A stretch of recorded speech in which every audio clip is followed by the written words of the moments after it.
ये है talks news network और आप देख रहे हैं पॉलिटॉक्स, राजनीति का कच्चा चिट्ठा। लोकसभा चुनाव में बीजेपी की बम्पर जीत ने देश की राजनीति में वर्षों से जारी कई स्थापित मान्यताओं को ध्वस्त कर दिया है।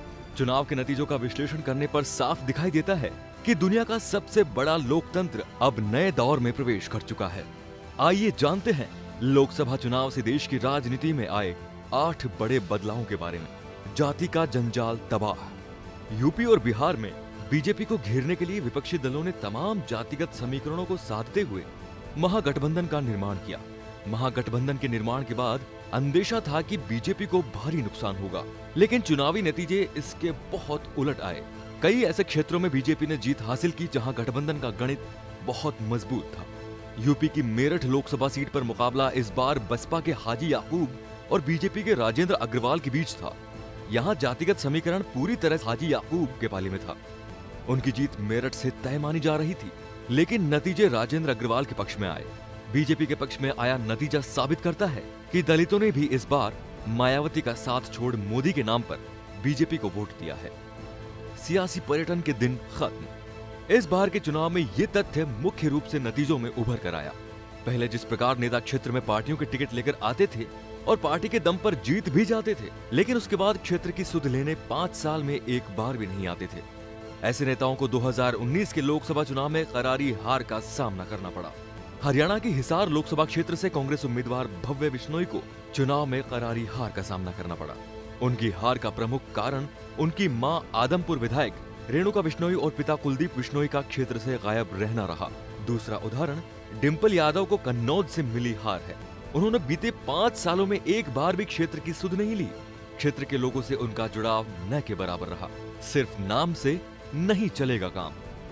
भारतीय राजनीति में माना जाता रहा है कि दिग्गज उम्मीदवारों के सामने लड़ने वाला उम्मीदवार सिर्फ पार्टी की चुनावी प्रक्रिया को पूर्ण करने के लिए ही मैदान में होता है। लेकिन 2019 के लोकसभा चुनाव ने इस थ्योरी को सिरे से खारिज किया है। इस बार देश के कई बड़े नेता अपेक्षाकृत छोटे प्रत्याशियों के सामने हारते हुए दिखे।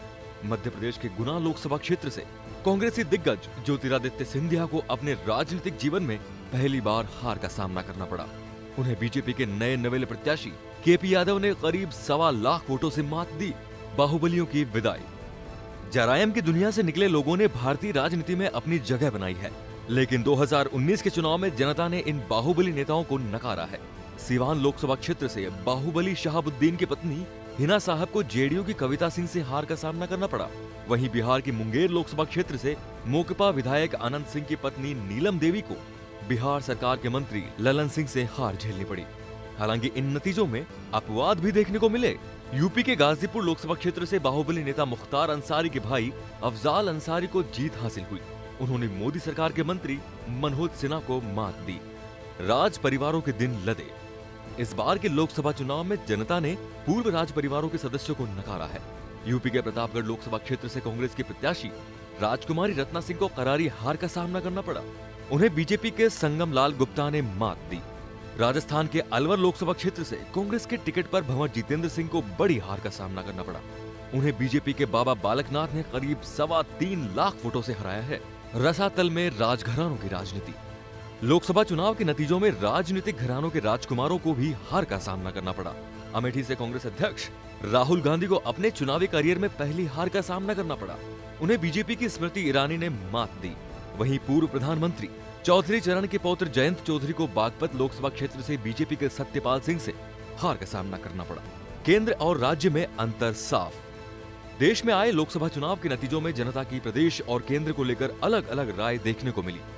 ओडिशा में बीजेपी को लोकसभा की 8 सीटों पर जीत हासिल हुई है, लेकिन विधानसभा चुनाव में कोई खास कामयाबी नहीं हासिल कर पाई।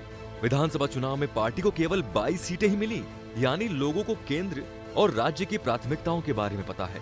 वे मुद्दों को देखकर अलग अलग फैसला लेने लगे हैं। विकास का बोलबाला।